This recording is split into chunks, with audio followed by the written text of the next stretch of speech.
What's going on, ladies and gentlemen? Welcome back to the Writer's Block Podcast. All right, your boy Bobby here. I got a special guest in the building. First of all, let me go ahead and get this round of applause rolling here at the Comedy Zone. All right, he's featuring this weekend. My guy, so I just learned this. You're from Tampa, but you're living in Orlando for the last couple of years, and you were popping off in Orlando. That's why I ended up saying bringing you out in the show. Yeah. Christophe Jean, everybody, is joining me on the podcast. All right. So Christophe, first of all, he's a comedian out of Orlando, right? That's where you mostly live. Yeah. The host of Snapchat's One Question. That's right. All right. And, you know, this is your first time at the Jacksonville Comedy Club, you were just saying? Yeah, I haven't done this Comedy Zone. Yeah. What's your opinion? How you been? It's been good. Yeah. I like it, yeah. I mean, aesthetically, I just like anything that's like a genuine, bona fide comedy club, you know? Versus some places might just be bars or they might be whatever. So it's nice everyone's in here to just fucking see comedy and not fucking be there because they're like, oh shit, you know, I just wanted to drink. Yeah. Why are you here? I don't like that feeling. I don't like that feeling of, I feel bad because I'm like, if I was drinking, I wouldn't want to hear this either. Yeah. It's like, fair enough. Like the shows where the audience is like they're surprised. Yeah. Yeah. That's like the worst. Know what's going on. That's the worst thing in the world is people who don't know there's comedy. You know, I'm like, sneak attacking them with comedy. I'm like, that would annoy me too. I've been in this context, like maybe with a different art, where it's like, there's fucking live music. I hate this. Like this guy's loud as shit on the guitar. I used to love live music, and now I'm like, oh my god, like what? Like if I see a guy at a party go grab guitar, I'm like, oh my god, that's the worst. I'm going to grab the gun. It's over. But if I'm just like, I don't know. I remember I went to a pizza place with my girlfriend and like her family. I hadn't met their family yet, and we're at this pizza place, and then this guy just pulls out this massive like sound equipment and guitar shit and stuff. Yeah, and he starts just like singing loud as fuck. That would piss me off. Just loud as shit, like, you know, top 40 covers, and I'm just like, what? This is a goddamn pizza place. Not even originals. No, he was doing like I remember he did a Drake song. We were just talking about how much I just played Drake to get hype for the show. He hates Drake. I don't hate Drake. I like a few Drake songs, but that's a bad song. The squeaky bed synth song is a bad song. I was playing I think it's Current off Honestly Nevermind. Yeah. He was visibly annoyed. No, it's bad. It's bad. So it's bad. Drake is bad. What gets you hyped to do comedy? What do you listen to? What do I listen to? I don't really listen to music so much. Wow. What do you listen to? Oh. No, not before I do comedy. Okay, I thought you were just No, I listen to a lot of music, just not really before I do stand-up. Okay. I mean, I've definitely listened to stuff on the way to shows, on the way to gigs. That hypes me up. Maybe like, I don't know, like metal music or like heavy, hardcore rap music or whatever. What's hardcore rap? Like just noisy rap, like loud rap, like Beastie Boys. No, like do you know Death Grips? I don't even know them. Yeah, so I don't know if you know them. I don't know. Okay. I don't want to be try to be cool. You know, I'm not trying to be cool. How old are you? I'm 26. Okay, I'm 24. So we're on the same. Yeah, big Death Grips fan here. Yeah, nice. Yeah, I'll blast that before I. Yeah, I know. I have so much energy. Yeah, such raw energy. I can tell. But you do. We can talk about One Question. Sure. You do like man on the street interviews on Instagram. All right. You pop up on my the Explore. That's what the Reels. Yeah, that page all the freaking time.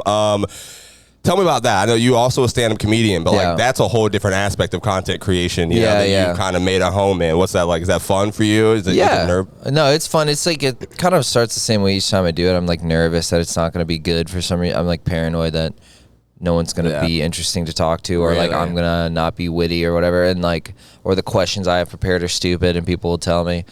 But it always goes good. It's just drunk people having a good time. I'm just trying to like egg them on to say some wild shit. Say some crazy shit. Yeah, I just try to be as agreeable as possible and get them to open up about stuff they maybe what's the most like personal? What's the most personal thing someone's ever opened up about? I don't know. They just tell you everything. There's something weird about like I don't know why they're so comfortable revealing these things. Like I'm like if I held this opinion, you know, I wouldn't tell anybody. Tell anyone? Like I remember. I mean, there was a lot of people. I was asking people like. How would you feel if your son was gay? Okay. And there were so many people who said like horrible things, just flat face, like I would never speak to him. And you're like, whoa, God, God damn! Like, you know, there's a camera, like it's a setup like this. Yeah. Like there's a recorder, there's a big camera. I have a microphone in my hand. Yeah. There's a big camera light shining on you. A red dot, like you're being recorded, and they're like, I don't like gay people. Like, just flat face, like I don't care for them. I think that what they're doing is wrong. Where do you record this at? Downtown Orlando. Downtown Orlando. Yeah, Orange Street. Orange Street. Yeah. I don't know. Maybe I walked past it a couple Orange times. and Wall. I was watching some of them earlier. I laughed really hard when you asked that dude. Hey, what ethnicity would you want to be if you could choose anyone? And the white guy just got up mad, uncomfortable. Like, I'm not gonna answer this fucking question. I think before, I don't know what. I think the main goal before was kind of to ask these like questions and like put people in corners. Yeah. Which is like really funny for like 5 seconds, but people always get mad or they get uncomfortable and they leave. So maybe I'll save those for the end or something. How did Snapchat come into play with this? Did you bring this? Did you start this concept and like did it on your own page and then brought it to them? Sort of. I had a sketch series on Instagram called the 15-second podcast where the whole shtick was like, I remember, it's a setup like this. I say something inflammatory, the person reacts negatively, and it's 15 seconds, so they don't have time to like defend themselves. You know? And that was like the whole thing. I did like 20 of those, and someone from a production company that was trying to pitch ideas to Snapchat, like for Discover shows, reached out to me and said, "Would you want to do one where we do this on the street, basically?" And I was like, "Yeah, sure." Hell yeah. So. We filmed a pilot at actually Halloween of last year. Nice. Like almost exactly a year ago. And the production company submitted that. And then a couple months later, like, yeah, you got picked up. You can do this now. Hell yeah. So now it's like a thing that's fun. How do you keep coming up with like, fresh stuff? How do you keep making it? Yeah, I mean, with that, I feel like there's kind of a formula to it now. So it's not necessarily like the freshest stuff, to be totally honest. Like the whole goal is just to get... You have to appeal to like a certain common denominator. Like you have to ask questions that will provoke something. Yeah, exactly. Whether it's like everyone has a story about when they lost their virginity. Hopefully, I mean most people do. I wish. I did. Yeah. Have you never had sex before? No. Really? Unfortunately, no. Are you really a virgin? No. I wish. Well, you wish you were a virgin? I actually was celibate like for the last like 3 months. I actually broke it on accident the other day. But on accident? Would you slip on a banana peel? How the fuck do you break celibacy on accident? You fucking walked. You don't plan it. You walked into the wrong room. You're like, fuck, this is a vagina. That doesn't make any sense. Okay. I don't understand how you can do that, but hey, man. Yeah. So. Why were you celibate? Why was I? I was trying to focus on comedy, man. Yeah. I was literally like, we get caught up in this full fucking world of like, I'm like, okay, I'm doing this, but there's something that I'm missing here because I've been producing this show. I've been doing stand up. I've been trying to progress everywhere, but it's still not a connect out there. How long have you been doing stand up? I started 4 years. Yeah. I started in 2018 doing stand up, and I was doing like improv sketches and stuff before I dropped out. Right. For like Focus on stand up. Yeah, pretty much. But you didn't do stand up for a whole year. No, I started stand-up. I started comedy doing improv and sketches, and then I did stand-up in 2018 and been only that from then on. Yeah. And that's in Tallahassee and here? Tallahassee is where I started, and then I came back to Jax, because I'm from here. But I don't know, bro. I was just trying to focus. I wanted to get really good at comedy, bro. Yeah, of course. I was doing shit, and I was like, man, like I got it, because I'm actually trying to move out to New York, man. Like, you were talking to me about that. You're going next year, you think? I'm trying to go at the end of my lease. Okay. So I'm literally doing everything I fucking can, like being here all the time. Yeah, of course. Trying to push myself out. Yeah, that's great. I really was distracted by like pretty girls, bro. It gets me every time. Yeah. Pretty girls get me every time. So I had to be celibate. That's fair. That's fair. Leah, the club manager here, she was like, Bobby, if you don't stop talking to these women, you're gonna fuck up your career. You're gonna fuck up your career. And she says that to me every day. So I'm like, dude. All right, I don't have that problem. I don't have that. I don't believe you. You're a handsome guy. Thank you. But I just, I don't really go after women like that. I have a beautiful girlfriend now, but when I was single, thank you very much. Shit on me in the pod. Yeah, she's lovely, and I'm so happy. But I'm alone. Yeah, and you're completely alone, and you get no pussy. And absolutely not. Yeah, you suck. But but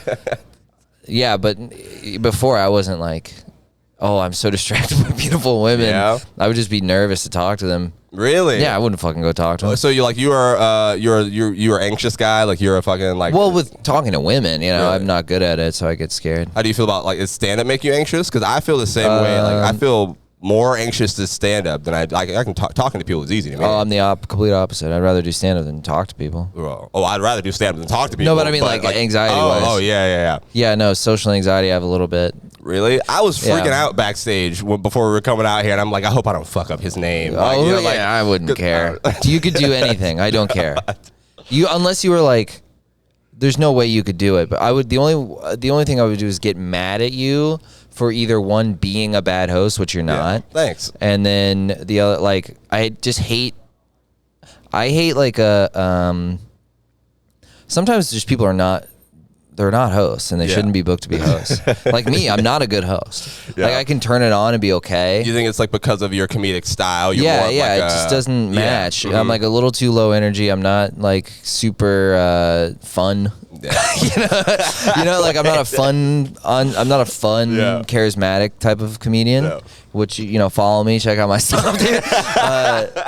Yeah, so I'm just more. Whatever, like maybe sarcastic or cynical or whatever. You remember your worst show? My worst show? Yeah. Trying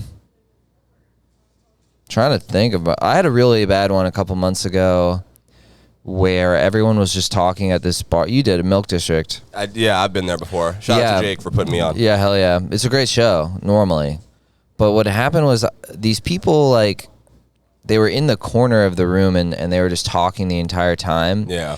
And it was really distracting, and then there was this odd confrontation with them before, and it made the crowd really tense, And I came up on stage, like, my goal was to just engage with everyone who wasn't those people who were being shitty. Really? So real quick for context, the show he's describing, it's like very small and intimate. So if people are talking, and like he means like by the bar, like you can literally hear. I can look, it's like the distance from me to the camera. Yeah. There's very just tight. three drunk, like middle-aged white dudes, just whatever, talking about golf, you know, just loudly right there. And and they're on the right, and then there's like 30 people here. And so I'm just like, all right, I'm going to ignore those 4 people. Because sometimes with people talking or someone heckling, if you just kind of roll through it, it kind of sorts itself out. And you never, it sorts itself out if you don't have to talk to them. Okay. Every time. Yeah. And that's always my first instinct because I'm avoiding confrontation. To not address it at all? Yeah, I'm not going to go, hey, what the fuck, bro? Well, I'm not going to be like, hey, you guys talking? So then I ignore them. They're still talking. And I try to engage with them nicely. Yeah. I'm like, hey, man, what's up? Like, well, I think, how'd you hear about the show? Like something benign. Okay, that's cool. For me, I don't know. Like if depending on what I'm doing, like, I don't know, I'll just join in the conversation. Like if I see someone talking and it's audibly erupting, like sometimes it could go wrong, but I'm like, yo, you want to tell us what the fuck you're talking about? Whatever. Yeah. See, like, and then they get quiet. I know, that's what I mean, but like, I don't like feeling like this disappointed stepdad or like this, substitute teacher energy where I'm like, I'll start talking when I'm like, that's the least funny thing in the world. So I'll just ignore them. And sometimes they just stop on their own because they notice like there's something in the room where I'm talking to 30 people and 4 people are talking. They're like going to look like, what is... Yeah. 30 people are just laughed. Yeah. Let me go see what they're even laughing. Like there's a natural curiosity and then they'll just get into the show and it's over. And then if they continue talking, I just start talking to them nicely because I think they're ready for some sort of shitty confrontation. If I'm like nice to them, it can kind of put their guard down and we can just kind of fucking move on with our lives. But anyway, I start talking to the guy and I go, hey, I asked like, what do you do for a living at some point? Because I was just having like a nice little conversation. I was trying to be nice. And he just went like, psh, like some shit like that. Literally, psh, fuck off. Like he like waved at me. He's at the bar talking to his friends. He looks at me. We're gonna finish this conversation. Go fuck yourself. Energy. Goes back to the thing. And then eventually he said something sarcastic about what he did for a living, and I was just like, all right, dude, whatever, man. I was just like, you're just talking in the corner. It's just like tough for me to do. We'll keep it going. We'll roll it. It's tough for me to. I've said something like it's tough for me to blah blah blah. And then he's like, yeah, I'm a fucking asshole, aren't I? I'm just a fucking asshole. I'm like, dude, what the fuck? And I'm like, yeah, kind of. Yeah. And then there's this lull, and then someone in the big group of people goes, awkward. Like they literally yelled out awkward. Yo, that sucks. I was like, oh, dude, my stomach hurts thinking this about is it. Milk District? Yeah, it sucked. Normally a great show. I had something like that hosting my open mic here, where it wasn't like I was trying to do crowd work, and I asked this girl, I was like, hey, so I forget what I asked her. I said something, but her response, she was like, wah, wah. And I was like, oh, okay. bro, that shit sucks. Oh, man. So last night, actually, there was a guy. You met him after the show. The blind dude who I introduced you to. Trap. Trap, man. I got to tell the story real quick. So that was crazy. I do a joke early on in my set about like how I did a show and the only audience member was a blind guy. And I was that guy in Murray Hill at Rain Dogs. Nice. It was like a year ago. Yeah. And this is the first time I saw him since then. Oh, so shit, really? He just randomly pulled up to the fucking show, and I'm like, wait, what the hell? I've been telling a joke about this guy for the last year. Dude, that rules. That guy was really nice. Trap was very nice. One of the nicest blind people I've ever met in my life. I've never met a mean blind person. Really? I know one blind person well. Yeah. He's a comic named Eric Lutz. Really? Yeah, he's a funny guy. Orlando guy. Okay, nice. Doesn't get out much, okay. as you would imagine. Okay. I mean, the bus isn't going to take him, too far. But he's a good guy. Oh, shout out to Trap, man. Yeah, shout out to Trap, though. He was very nice. He loved you, man. He had a great time. That's time. Sweet. I think it's so interesting, like you have to like think about that person when they're at a show where it's like, okay, I'm doing comedy, but you can't see me. Like you can't see anything I'm doing. You don't have to think about him. You don't have to think about him. He's got to adjust to everything else. Like, damn, I wonder if they're gonna get this joke. I mean, what am I gonna sign everything too? Like, what the fuck? He can't think of. What was signing do? He's blind. That's what I mean. But there's a deaf guy out there, maybe. They can read lips if they're sitting right there. I know he's probably not coming to a comedy show. To be fair. Shout out to him for coming out, man. Yeah. Real quick, I guess the show's at 3 p.m. People, staff starting to trickle in. Hey, everybody, what's up? Either way, Christophe, 144. 144. We got time. All right, dope. I don't know when you want to be. Well, you got to take this all down too. We are here whenever, man. Okay. This is what I do. I literally, I'm scheduled to work tonight, and I'm probably gonna call out. Hell yeah, dude. What do you do? I'm a server. Nice. Where? I work at Chart House and Miller's Ale House. Okay, nice. What is Chart House? It's like a steak and seafood kind of restaurant. Okay, hell yeah. Downtown Jacks. Nice, a little fancy. Yeah, it's actually pretty nice, actually. But if I don't show up to work tonight, it's not nice at all, guys. Whatever. Yeah, fuck them. It doesn't matter. Like, I don't know. I'd rather do this. Like, this is what I want to make my life and my living in and shit like that. Yeah, of course. I'd be at work, bro, and I'd be like, damn, I was really just living my dream an hour ago. Doing stand-up. It's really bad. It's really hard. Do you work or do you just you make content now? No, I just make content now. Since May I've been doing that. What were you doing before? What were your jobs? I was working sales. I was doing like a corporate 9-to-5 type sales job. What were you selling people? I was selling stuff for it's very boring, but I was helping people finance home improvement. Okay, like the TV show? No, finance. No, I sent out loans to Tim Allen. No, like if say you want to put a roof on your house, it's probably like 20 grand. You probably need to take out a loan. Nice. Here's software that helps you. I would just not find the best loan. You would just not get a roof. 20 grand is crazy. That's what I mean. That's why you got to get a fucking loan. This was my job. And I'd be like, well, you better sign up for our fucking thing. That's how you get people? Yeah. I would fall for that right now. Well, it would be contractors, the people who put on the roof. But it was doing that. It was very boring. It was very repetitive. It was calling. I have a bit about it, but it was calling close to 200 people, Yeah. You just sit on a fucking like a machine dialer, like a website that just calls people. So you just have a headset. And I was an accountant before that. Really? I was terrible at the job. All day I just sat and edited these videos. No, nice. Like this was. I was doing this in Tallahassee, and I would just edit my videos and post my YouTube channel. Well, yeah. Why did you stop being an accountant? Did you get fired? COVID. Yeah, they fired us. Released our department. Damn, dude. Yeah, we were expensive. That was the most money I was ever making. That's amazing, dude. You should go back to being an accountant. No offense, but I'm just saying. Like, the guy saw me do stand-up twice. No. I didn't mean it like that. I'm just saying, like, quit your dreams between day jobs. Yeah. Server or accountant. I'm saying being a fucking accountant. I can, but listen, I was an accountant like only in the title, like like the other accountants did all the work. I was the guy who brought jokes and YouTube to the office. Okay, that's bro. That's a position. That's a valuable place, to be in corporate America. What made you keep doing stand? What got you into stand up, and then what made you be like, oh, I'm locked in. I'm gonna keep trying to be doing comedy, being a comedian. I am a comedian. I don't know. I think I don't know why I kept doing it. I think it's just one of the few things I've been interested in. Yeah, I just can't like stick to things. I'm really bad at sticking to things. Oh, really? So what else? What did you try and not finish? What did you try and quit out on? Like writing scripts or writing short stories or memoir or any kind of like creative writing like that, and then also guitar, music. I dropped out of guitar class in community college. Me too. Not community college, but in high school, I just stopped taking lessons. No. I just wasn't practicing anymore. I lost interest, and then I just quit. Doing it. And then I picked it back up later in college, just for fun, playing around with the guitar. I'm like, man, why did I ever quit this? I'm like mediocre at guitar, and I could have been good. You were the guy at parties? I could have been good at guitar. You were the guy at parties going to get your guitar? No. Hell no. I was never good enough. The guy playing the guitar was better than me usually. If they sucked, I'd be in the back of my head. I'd be like, I could do this better. This is not even good. Why are you doing this? You know what? I feel like I see the same thing with stand-up sometimes. All arts. She just eating fucking pie in front of us. What are you eating, Rebecca? Cheesecake? You're stress eating because you had a mental... Listen, why'd you have a mental breakdown? She will tell us for 30 minutes on this podcast. I want to know. You ordered 10 wings. That's why you had a mental breakdown, is that you ordered 10 wings?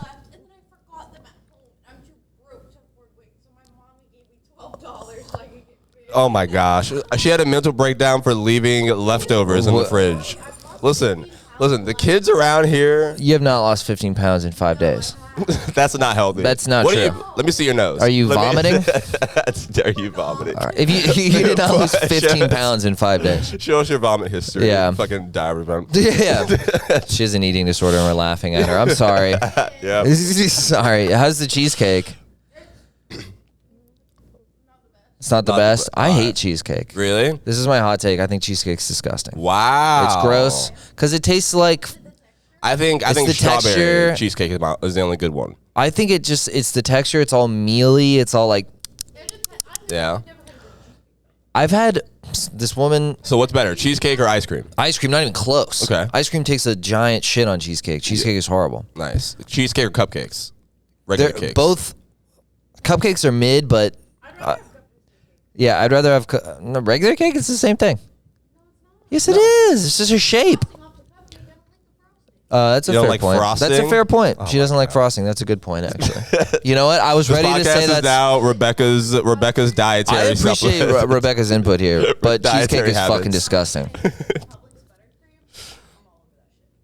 Buttercream is great. Yeah, I forgot what we were talking about. Cheesecake is shit. Cheesecake is shit. Yeah, we're talking about guitar and shit. Oh, things that you started to finish. Tough comedy. fucking education. That's what I was asking you. So you were doing comedy before or after guitar? After. Yeah, I quit it in high school, and then I started doing comedy like 19, 20. Oh, we're on the same age then. Yeah. Nice. I did it for the first time when I was 19, and then I didn't do it for another 6 months, and then when I was 20, like September 2016, and that's when I've been doing it since. And you liked it, you locked in, you were like, okay, I'm going to stick to this. Yeah, I think it just, I don't know why. I really don't know why, but I think the second time around I started doing it, I was just less scared to do it for some reason. I'd also had like a girlfriend from February 2016 that broke up with me. This guy's the king of fucking stable relationships. Yeah, I mean, no, this was not a stable relationship. This was a fucking mania. This was like 4 months of just like being attached to each other and not leaving bed. Yoko Ono, John Lennon shit, just fucking whatever. It's like, it was my first girlfriend. I was like... 19? I was 19, yeah. Oh, wow. Yeah, I didn't get pussy till I was 20. Wow, that's true? Yeah, I didn't have sex till I was 20. I thought that was a joke. No. Okay. Thank you, that's though. That's a sign of a great comedian. Yeah. Making the truth sound, I get it. That's real. I don't know why it's not. I have some jokes where people always go like, I can't believe. Then I tell them like in passing like a fun fact about that time or whatever that thing about me, and they're like, oh, that's real? I'm like, why would I lie about not getting pussy? Why would I ever lie about this? Like, I got herpes a couple years ago. Yeah. And I have some jokes about having herpes. Okay. And everyone's like, do you really have... I'm like, why would I make this up? Who would lie about this? This is the dumbest thing in the world. You go on stage... They were like, let me see. Let me fact check. Yeah. Let's see a blister. I don't believe you. I'm like, why would I ever fib? That's crazy. I'm like... That's actually wild. If anything, I'd have a joke about how I don't have herpes. That would be much smarter. Yeah. I didn't do that stuff here. Okay. I feel like I didn't see it last night, so I didn't know this feel was like it might not be the crowd. I just got the inclination that I'm like, I don't know. It's a tough sell, and I'm opening. Maybe I shouldn't do that as an opener. Yeah. So we're open. He was opening for Ali Makovsky. Ali Makovsky, yeah. I think that's pretty dope. You guys met before. How did y'all have that connection? We met at the Orlando Indie Comedy Festival in 2017. So really long time ago. I gotta start entering those and shit. Maybe. I don't fucking know, dude. I don't do any of them. I did it because it was like my friend Heather ran it, and she was like, "You should do it," and I was like, "Okay." That was like, if you submit, you'll get in, you know? And then I've submitted to like 3 other ones and never gotten them, and they're like cost $30, and I'm just like, why the fuck did I just spend? I was like, why did I spend $30? Yeah, but to be fair, when I was sitting tapes, I wasn't a good comic. Looking back on it. But either way, now I'm like, You're better. Yeah. So you probably get into some shit, but I'm like, what do I gain out of this? Yes. I'm just so cynical, and it's like I have to pay for travel, I have to fucking feed and whatever, They might have lodging, and they're not gonna. I don't think they pay you for shows. Not really. So like you're out like $500, and it's like, what the fuck did dreams. I? Oh, fuck but that's where y'all met, you and Ali, at the Orlando one. Because that festival was in my fucking town that I lived in, so it wasn't a big. Yeah, but she was there, and we met there, and just fucking kind of stayed in touch. Not really. She would come and do shows. I did one other show with her in Orlando a couple years ago, and I think she was just like one of the few Florida comics she knew. So she was like, "You want to come middle?" I was like, "Yeah, sure." Nice. Hell yeah. Who else have you? Who else have you middled for? Like on your opening, kind of on your comedy resume? Middling, not too much really, but at clubs. I mean, the last one I did I was really happy with was Sam Morrell. Nice. Oh, dude, I was listening. I love We Might Be Drunk. Yeah. He shouted you out on We Might Be. That was tight, dude. Yeah, that was really nice of him. He didn't have to do that. How was that show? Yeah. Tampa or Orlando? It was great. That was awesome. Tampa or Orlando? Side Splitters in Tampa. Nice. It's a great club if you ever get out there. I've been trying to reach out, man. I'm actually going to I know some people down there, so I was actually going to try to introduce myself in a couple of weeks. Yeah, no, it's great. It's such a good club. Nice. And it's I gotta figure out who to talk to. Yeah, I would just go to that open mic and see if you can't meet the manager. Yeah, Brian. Right, cool, for sure. Yeah, meet the manager, Brian. Fucking, he'd probably like the way it happened with me was I met Brian. He watched my open mic set. He said that was good. He said you can host the open mic here. I'll watch you again. Nice. I hosted the open mic to see if I could host, and he's like, okay, I'll get you a host week in a couple months. So it was like, a little bit of a tryout thing, but he gives a shit. That's kind of how it goes. He really gives a shit about like helping local people. So, really? Yeah. Brian, I'm gonna hit him up literally today. I'm gonna go home and fucking reach out to email. Yeah, go for it, dude. But yeah, so. In your career so far, you were opening, you were hosting for people. Yeah. What do you think? What do you think is the next thing for you? Like, what do you feel like? I gotta. I'm moving to New York next week. Really? Congratulations! Yeah, on Monday. Round of applause. Hell yeah, dude! Let's fucking go. What brought that about? You've been in I've been in Orlando for the last 8 years. I think I've exhausted most everything in Orlando. Not really everything in Florida, I would say. I mean, this is my first time doing this club. Yeah. I didn't really hit the club scene as much as I probably should have. Well, I mean, it wasn't always accessible. Like, you know what I mean? Like, this is kind of a new thing. Yeah, fair. I just wish that I had done like my due diligence in terms of like other clubs, but done all the indie rooms, done all that shit, done the clubs that I had most interest in. Like what? Side Splitters and improvs. Nice. I haven't done any improvs. I've done here.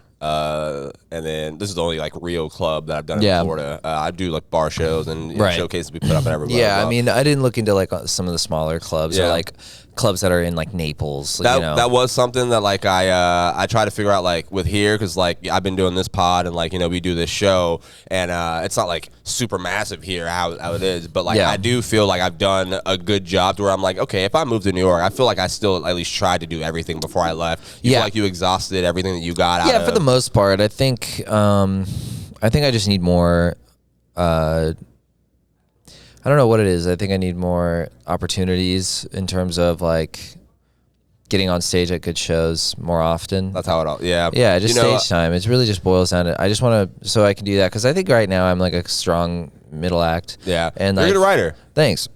Then I've like started into headline. You hated writing earlier, but I see. Yeah. Thanks. I mean, I like writing stand up sometimes. I don't really write that much anymore. I'm kind of just like bullet pointy. Yeah. I mean, you do other things, and then like you're like producing the show, and then working with all these. You gotta, like, eventually stand up becomes like, okay, I got this. Let me try to touch it up. Yeah, a little bit. I wish. Yeah. But I mean, you still got to get better. Yeah, I do like crack open a notebook maybe once a week. Yeah. It should probably be like most days. That's that's what Adrienne Appalucci, she was here middling for Ari Shafir, and like she was actually the one really telling me, talking to me about it, like it's good that there's something, you get a spot a month here and there, but New York, you get more stage time, you get to be in front of people, like that's the thing. So I'd rather listen to that sooner than later. You know what I mean?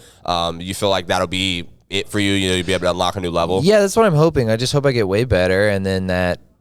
Doing like an hour isn't so intimidating. Like I can How long can you do now? I could do 45. I can do 40 right now and not sweat it too bad. Oh yeah. The thing is, it's very dependent on how the set is going. If I'm having a good set, I've done headliner sets where I was supposed to do 40, 45, and I didn't do all my material, and I looked down at how much time I've done. I'm like timing myself on my phone. I'm at like 50 minutes. Oh shit! It just flew by, and I'm like riffing, and I'm doing crowd work, and it's loose. That's bold. Yeah, that kind of shit. And then I look down. I'm like, oh, I still have jokes left, and it's 50 minutes. Like, I'm just gonna leave. Yeah. I'm just gonna leave because I'm doing well now. I'm just gonna leave, and I did my time. Nice. But I've had sets too where I'm like, fuck, I'm basically out of material, and it's like the 38-minute mark, and it's just like because the set was like okay, it's just a mid set, like it drags it out. Do you, instead of like, I don't know, you'd be like, okay, this is what it was, or you try to get, some people get hungry and people are like, I got to figure out something to big to get this off. Why did you end it? Like how I end? Yeah, how you ended it. I just fucking did my closer and left. I just fucking did my closer. That's the closer for I was like, sorry, I only did like 39. I was supposed to do 45. I'm doing 30 right now, and I think that's the most that I have without being like, okay, now what are we gonna do? Like, so like 30, and then I'm like, okay, well, what else the fuck am I gonna talk about? Yeah. It's really hard.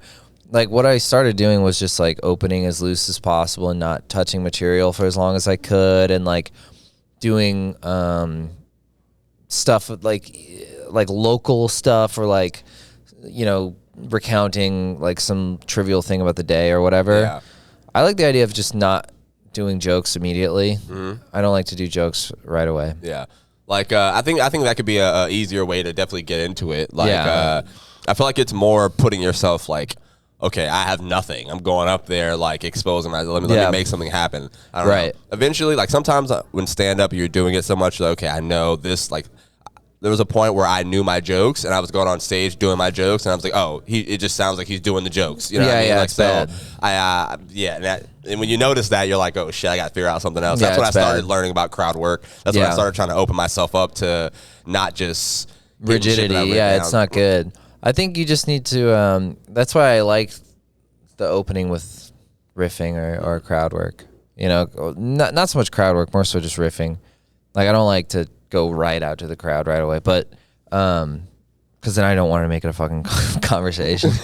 I like to open up loose like that, and then they trust that you're funny without you having told a joke. Yeah. And then once they hear you telling a joke, they remember that you, I think they know that you said something funny without the joke earlier. So he's like, oh, this is something you prepared. This is probably pretty good. Yeah. Like, I think it gives you the benefit of the doubt, which if you can start that way, then like, it's just so much easier. Everything's so much easier. The show is called The Writer's Block. So I'm going to ask you, do you ever like experience that when trying to come up with material? Because when I went from 5 to 15, and I was like, oh, what the fuck am I going to talk about at 20, 30? Yeah. How do you deal with it? Right now, I'm just like, I'm at a point where I'm not really doing like long enough sets for it to be really like a huge deal. And I'm just kind of like waiting for inspiration and just like kind of jotting it down when it comes and not putting too much pressure on myself to think of anything. The easiest thing to do, I think, for writer's block stuff, it'll feel shitty and I don't do it because I'm like anxious, But what you should do is just look at what you have and try to make it better, and listen. I think listening to your act recorded on my phone, on your phone. It took me forever to get back to. I used to hate my voice. Oh, it's horrible. I hate it still. You don't like it? No, I don't like it. But I like it when I do well. Dude, when I'm listening to something that doesn't work, I'm like, ugh. Even if I'm doing well, I get like 15 seconds in and I gotta pause it and like, be like, all right, here we go Take again, a deep breath. you know? Yeah, it can be distracting because it's just like this self-consciousness coming up. I'm like, ugh, this is what I sound like. Fucking. Or I'm saying and I'm like, oh, stop saying you That fucking bothers idiot. you saying Well, if it's like these ticks, that are like nervous ticks. Like sometimes you say because you don't know what you're saying. You're like, it's like genuine. But sometimes you're like, I'll say I'll go, I'm like, oh, I'm nervous. That's why I'm saying every other fucking word. Yeah. So that's not good. I have a problem saying I say what I mean all the time. Right. And I'm like, it's I a gotta tick. stop. It's I gotta a tick. Yeah. It's like it's like bouncing your leg up and down. It's nervousness. Yeah. Before we get out of here, comedians you watch that you were like, okay, I can do this. Not saying they're worse. I mean, not like they're bad. Like, I don't know. Comedians that you watch, you were like inspired by. Inspired by? I mean, Norm Macdonald, Louis C.K. Nice. When I was younger, I was big into Jim Gaffigan and Dimitri Martin. You were into comedy when you were younger? Yeah, I was. But I never like put two and two together until I was like about 20. I was like, I should probably maybe like to do this. I used to watch them, but I didn't understand it like until 19, I didn't realize 20. it was something you could just kind of like try to do. Like, I don't know, I got really, really into it in early college. And I remember watching Big J Okerson's like 30-minute Comedy Central special like a lot. He was here a couple months ago. Yeah, he's awesome, dude. I love Big J. I love Big J. His crowd work was unbelievable, bro. It's the I was best. watching him here. It was ridiculous. He's the smoothest guy. He's the smoothest comedian.